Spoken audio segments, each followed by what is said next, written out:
Hey, it's Jamal Simmons. Welcome back to Trailblaze. Hello, I'm Matt Butler. Hey, Matt. Okay, so we were going to talk this week about the Republicans because obviously the Republicans are taking up all the oxygen. We got a war taking place in Iran that everybody Yep. did not see coming, but apparently it's what we're living through. And so as we think about 2028 and who might be running for president, we thought we'd talk about the two big names, J.D. Vance and Marco Rubio, right? Yes, I mean they're both taking kind of different positions in relation to this war. Marco Rubio has been a little bit more out in front. JD Vance, I think went to DC, watched the initial attack in the Situation Room, and then went skiing for 2 days in Vermont. So kind of an interesting approach from both of them. Well, by all accounts, Vance has been pretty against the war and was perhaps against the war even in the Situation Room meetings. So Yep. this doesn't seem like to be a thing that he really wants to carry around his neck going into 2028. But Marco, that dude seems like he's all in. He does seem all in. I mean, I think he has gone with the kind of neocon pro, uh, you know, pro-war kind of American power, and just kind of showing it wherever we want to, whether that is Venezuela, whether that is Iran, whether that is Cuba. I mean, he is going full gas into this, which is I think, depending on how this goes, I mean, it could be really good for him. He's elevated himself because J.D. Vance, it seemed, was the heir apparent for this, but I think Marco's gotten himself into the conversation. All right, so you know what? I was thinking about this. Let's just add up what the military engagements have been. So there was the earlier attack in Iran that Trump did with Israel. There was Last summer. Yep. the Nigeria attack, right, which kind of, I think, was under the radar screen a little bit. Venezuela, we got Maduro out of Venezuela, so that's three. Yep. There was an Ecuador attack that happened a few days ago that I think really also was Really under the radar. under the radar. Yeah. And did we have people in Mexico? I feel like there were I don't know if Mexico. Yeah, I mean, I think that they sort of took it out on us after. I think it was partially our intelligence that led to the capture and killing of the drug lord, the cartel lord in the Jalisco area. Right. And then the Caribbean boats that were being blown up in the Caribbean, and now we're back in Iran in a full scale war. Yep. I don't know. I feel like I'm leaving something out. Oh, wait. We almost went to war in Greenland. I forgot. Because that's really important. That was really important. Anyway, so it does seem like Rubio has been all over the war front, and Vance is trying to keep his distance, holding it like it's a stinky diaper. He's got to throw it away as fast as he can. Yeah, well, it makes sense. I mean, J.D. Vance came to kind of public prominence as a non-interventionist, America first, keep us out of all of these wars, and he was pretty strong on those positions. And now this is putting him into a terrible spot. So he's kind of in a bad spot either way. Either this goes well, and he's got to be rah-rahing it from Trump, totally against what people know are his principles, or it goes poorly, and then he's got to turn on Trump and be like, "I told you so," to turn it into an issue that he can use. And so it's either way, it's not particularly good for him. No, it doesn't seem like it is. And so now it brings us to the big man himself, Donald Trump, who has been running around the country, apparently, or at least running around Mar-a-Lago. Which for him is kind of Donald Trump running. That's an interesting visual. I haven't thought about that. So Donald Trump, who's at Mar-a-Lago, running this past people in dinners and private conversations. Who do they like? Who do they want him to support in 2028? What do you think about that? Well, the most recent reports say that almost all of the donors in that room, and it was admittedly a very small room, maybe 25 people, were overwhelmingly in support of Marco Rubio being the next nominee for president for the Republicans, and that they thought Trump should throw his support behind them. If you talk to other people, though, people will say that there's a couple people that say that the reaction was more mixed. It was actually more balanced, Vance versus Rubio. There are also people that say, like, look, this is a Mar-a-Lago crowd. These have never been J.D. Vance folks. These have always been Marco Rubio folks. The people who close to Trump from South Florida have been pushing Marco Rubio since the very beginning. It's hard to tell. And also people say, look, Trump does this all the time. He is constantly asking people what their opinion is, what they think he should do, et cetera, et cetera. So He's we'll workshopping. see, but he's workshopping, and look, the real what my guess is he's really doing is I bet he's asking this, hoping that people will go, oh, sir, you should run for a third term. We don't actually want either of these guys, but luckily he's not getting that answer, which I think is a good thing for all of us. You know that's the one that he really wants. But yeah, Right. I do think he's workshopping this like a comedian on a road show, trying to see what the lines are that actually work with people and what the reaction is. I will say this. If Donald Trump is in Florida at Mar-a-Lago running this past people and he's getting kind of mixed results on JD Vance, I think that says something. I think that says something because really it should be like, of course we're with JD Vance. JD Vance is your number two. Like we're with you, we're with him, blah, blah, blah. But that's not what's happening. People are sort of saying, well, maybe we should give Marco a shot. And maybe because it's Florida, it's home court advantage for Marco Rubio. But maybe it says there's something that's out there, like there's some discontent in the land of MAGAism. Yeah, I think JD Vance kind of came to this position as vice president sort of on a wave of kind of the tech bro support for him and for his candidacy. They really got enamored with him, and they were the ones really pushing for him to be put on the ticket. A lot of these guys, like Elon Musk, was very, very into JD Vance, Peter Thiel, like all of these guys really wanted him on that ticket. So they pushed Trump to get him to get him onto the ticket, and then they pledged their support in order, kind of in exchange for that. So but that is not necessarily the traditional kind of MAGA, Republican donor class that wants that. In fact, they're also starting to have like a little bit of second thought, kind of second feeling. Second thoughts about kind of where the tech bros are taking us. So I'm not surprised that there's a little bit of softening in support for JD Vance. Also, the fact Yeah. that he's kind of spineless and not a particularly great politician that's not going to help them either. I mean, just for instance, for instance, Yeah, he's spineless is not a great politician. So yeah. discontent in Maga-Land, right? So one of those reasons, I think we look at Marjorie Taylor Greene, who obviously has left Congress. That is a very big deal, but she's really taking after Trump for going into these wars. I got to say, this is not how we were promised it would be. And obviously, neither one of us have been Donald Trump supporters, but Right. it feels like we're being left with the bitter end of a coffee cup instead of having the sort of strong jolt we were supposed to have in the beginning. We've just got the grounds that are in the bottom. And so, we've got inflation that's still hovering around 3%. And he's supposed to bring inflation down. Gas prices are soaring. I mean, I paid $2.99 10 days ago for gas. The station I drove past the other day was at $3.45 like 2 days ago. So gas prices are higher. We lost jobs in February, 92,000 jobs that we lost. So we're not creating jobs. We're not creating manufacturing jobs. I mean, all the things that we were promised in the Trump era that were supposed to be winning again, making America great, seems like it's making America kind of tepid.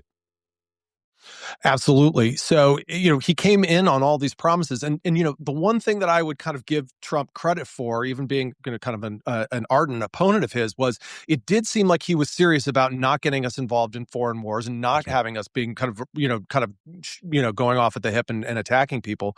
And he's even kind of reversed himself on that as well. And for no clear reasons. So we should not be surprised that Donald Trump has not been kind of exactly straight with us, because it's kind of been par for the course since the beginning of this. But the things are really bad. The other thing is this: it's all self-inflicted, right? Whether it's the tariffs or now this war. I mean, all of the things that he is promising to do are going to be upended by this voluntary action and this choice that he's made. So it's going to be bad news for everybody. Yeah. So, all right. So, we do know that Trump is workshopping this around the country, trying to see who's up, who's down. There is is it science? It's not science. It's alchemy, right? Is it alchemy? What do we call the betting markets? What do we call what are we call the markets out there that are trying to figure out who's up and who's down? Yeah, so this is where it's a little bit interesting. So you've got if you just look at kind of polling averages, and most of these polls are from before the war started, but Vance was at about 45% in the averages. Marco Rubio down around 11%. So these are just like the straight polls. Actually, Donald Trump Jr. is in second in most of these polls at like about 17.5, 18%. But so Vance more than 2 to 1 to the nearest person. If you look at the kind of the prediction markets, that tells a completely different story. So Vance is still pretty strong at 40, but Rubio's all the way up to 27 now, and that is way up because he was in the teens as of about 10 to 15 days ago. So that he is coming on very strong. In those markets, wow. Donald Trump Jr. is at 4. So, I think a lot of people are saying when they're asked, they're going to say Donald Trump Jr. But when people are actually looking and putting money on it, they don't believe that Donald Trump Jr. is an actual potential candidate for the race. And then there's a bunch of folks, DeSantis, Nikki Haley, Ted Cruz. They're all down 5 to 2%, somewhere in there. So a lot. So it's really turning into, from the betting market's perspective, it's a 2-person race between Vance and Rubio. Yeah. So I went back because I heard this somewhere. So I decided to go back and take a look at who was ahead in the presidential primaries 2 years before Election Day and how that turned out. So for the Republicans in 2000, let's just go back to, it's kind of weird. Let's just go back to we're going 2006. Right. So we'll go back to 2006. Okay. Yeah. So, because, Bush got elected in 2000. He was the preeminent favorite going into 2000. He won. So then 2008, the office was going to be open. So who was ahead in 2006 in the Republican primary? Do you remember? I do not remember, but Rudy Giuliani. Oh, Rudy wow. Giuliani had the pole position in 2006. Unbelievable. Going into 2008. And obviously, he did not win that primary. That was Senator McCain. In 2012, it was Romney. And who was ahead in 2016 for the Republican nomination? Going to 2014 era, who was the leading Republican going in 2016? I would assume it's Jeb Bush. Jeb Bush, baby. That's right. Jeb Bush was the leader. Obviously, he lost to Donald Trump, and they won that year. And then, obviously, Trump has been the Republican nominee ever since. Yeah, just keeps running. We've never seen somebody be the Republican nominee in 3 straight elections for president. That's crazy. Which is really kind of crazy. And in the Democratic side, 1984, Mondale was ahead and he won the nomination. 1988, Dukakis was ahead. I think he won that nomination. Oh, really? I'm surprised. I'm surprised that it wasn't Gary Hart that was ahead 2 years out, or even Jesse Jackson, maybe. No. It may have been. It may have been contested with Hart. That actually may be. Yeah. But it was. I think it was murky. But Dukakis was kind of the insider choice. In 1992, who was it? 1992, 2 years out, probably Mario Cuomo. Cuomo. I don't know. Yeah. Mario Cuomo had the polling lead. I should have. I would have liked to have prepped for this if I had known there was going to be a quiz, Jamal. It's so much better when it's a pop quiz. No, you're right. You're right. I want your raw reaction. The knowledge. But it's pretty good. You're doing pretty well. Mario Cuomo in 1992, and everyone wanted him to run. And I don't know if you remember this because we were all pretty young, but I do remember Bill Clinton and those guys waiting. There was an airplane or a helicopter or something on the tarmac to take him to New Hampshire, right? On filing day or whatever. That's right. He didn't go. He didn't show up. And then 2004, it was your guy. So 2 years out, it was John Kerry ahead 2 years out? 2 years out, it was mixed. Joe Lieberman was ahead. It was a Joe Lieberman boomlet. But among the insiders, so there's a way to do this. You could do polling, but it's also kind of who people really thought was going to be the guy. So Lieberman was ahead in several polls, but Kerry was raising the money and getting the endorsements, and you know how that was because you were doing that. And then that was you and. Well, and also we were waiting on Al Gore, and we were waiting on Al Gore. So I think by 2 years out, I don't think Al Gore had said definitively at this point that he was not going to run. So we were waiting on his decision as well. So right. Maybe he'd already said it. I would have to go back to look to see exactly when he said he wasn't running. Maybe it was sometime it would have been sometime in 2002. So. That sounds about right because I went to work for Bob Graham in 2003 early, and he wouldn't have run against Gore. So I think sometime in 2002, Gore probably made that choice not to be our generation's Adlai Stevenson, who ran twice and lost in the 50s. And then Hillary Clinton in 2008. She Yep. was the front runner, and obviously she lost. But here's what's interesting about the Democrats. So for the Republicans, it's almost almost always the front runner wins the nomination, except for a couple of times, which is Jeb Bush and Giuliani. For the Democrats, that's not true. There's a lot of like mixing up of, does the front runner win? Do they get in or do they don't? But what's really most interesting is 1976, 1992, 2008, in all those elections, the front runner did not win and the Democrats actually won. When the Democrats have tended to nominate the front runner, they have tended to lose, or the person that everyone thought was going to be the nominee, that person has lost in several of the last few elections, except for Joe Biden, who was like in 2020, but that was an odd year. And so Joe Biden kind of skews up all the data from primaries. Right. So that's bad news for either Kamala Harris from a polling perspective or Gavin Newsom from a prediction market perspective. So it is. Or maybe we're in a different era I just don't know. Yeah, we could be. I do think it's interesting. I was going to save this for the end, but just since we're on the kind of prediction market stuff, Newsom is down to like 27% in one of the two big prediction markets. And November, sort of right after Prop 50 passed and he got that done. I mean, he was up at 36. So I mean, this is a big drop off for Gavin Newsom, coming down 10 points. He's down 7 or 8 points just in the like 8 weeks that we've been doing this podcast. So that obviously not great for Gavin Newsom. Also, it's bad because he's on his book tour right now, and so the more people are hearing from him, it's not a great sign. It's not a great sign. So the more they see there's you, a lot to be done. So right, the more they see you, the lower you go. That's never a good sign. All right, so who do you think? I mean, if you had to just sort of think right now, who did you think in the Republican choice? Is it Vance? Is it Rubio? Or is it somebody that none of us are thinking of who may come from the wings?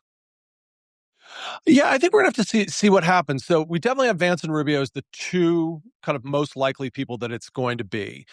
Now, Rubio has said, J.D. Vance is a good friend. I really hope he runs for president. So we'll have to see if he's even going to run against J.D. Vance, if Vance still has such a kind of strong position in the polls. I would imagine that he will. I don't think friendship is going to deter Marco Rubio from trying to take the top spot.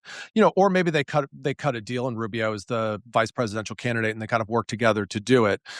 I think what's interesting is if you look at Anthony Scaramucci, who had his 11-day crash course, I think he calls it his PhD in DC scumbaggery.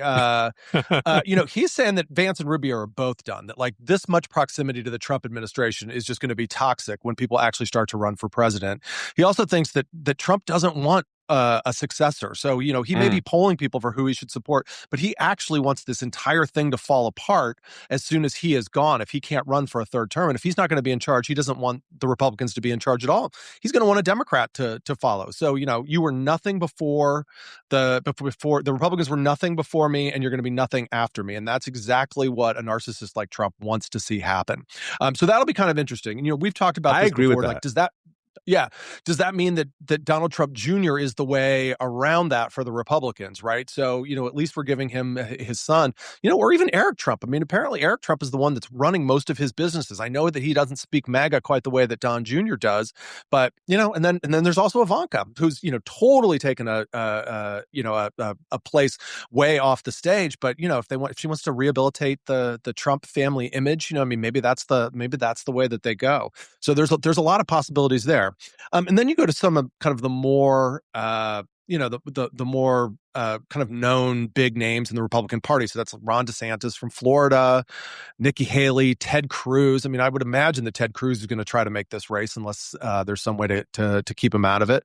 And does this new sort of wave of American interventionism that's against kind of MAGA and where the whole party was going, does that bring somebody up? So that's Marjorie Taylor Greene, like you mentioned. I think Vivek Ramaswamy said that he is absolutely against this war.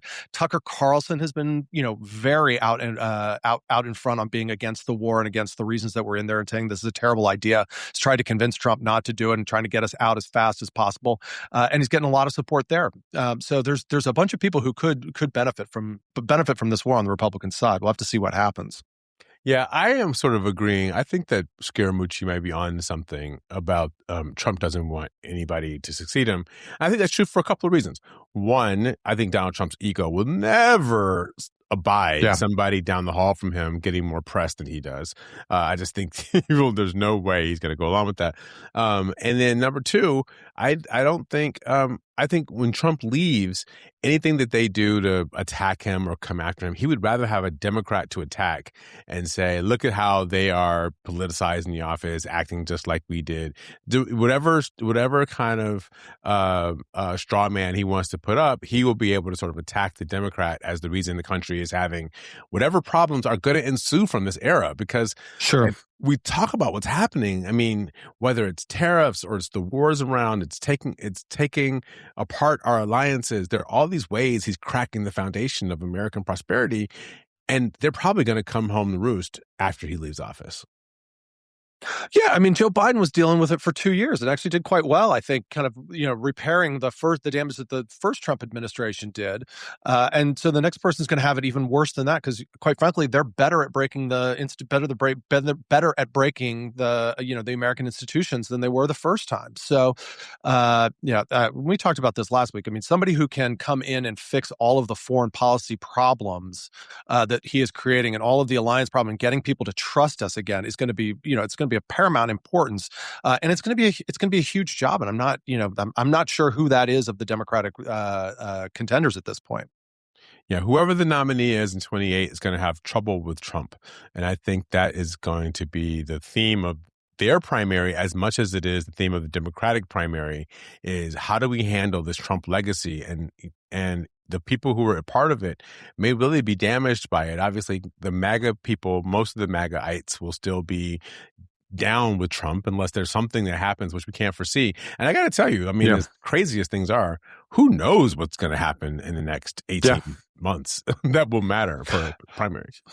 Yeah, and there's still 3 million documents to come out in the from the Epstein files. I mean, who knows what's in there? So I think there is a lot that is going to happen. So watch this space for updates.